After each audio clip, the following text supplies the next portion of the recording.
Dead on the spot ang mag-live-in partner matapos sumemplang dahil sa aso at masagasaan ng bus sa National Highway ng Barangay Aplaya, Hasaan, Misamis Oriental nitong Miyerkules, Nobyembre 5.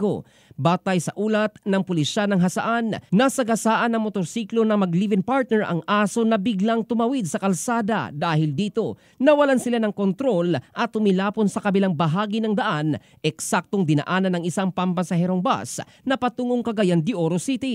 Batay sa CCTV footage, makikita ang biglaang paglabas ng aso sa highway na naging dahilan kung bakit hindi agad nakapagpreno ang driver ng motor. Dahil sa lakas ng impact, tumilapon ang dalawa sa direksyong dinaanan ng bus, dahilan ng kanilang agarang pagkamatay habang ang aso ay namatay naman.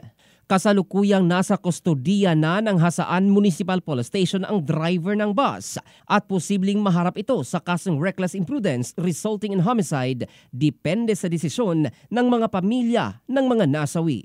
In the heart of changing lives, ito si Jofel Candado ng Brigada News Philippines, the Music and News Authority.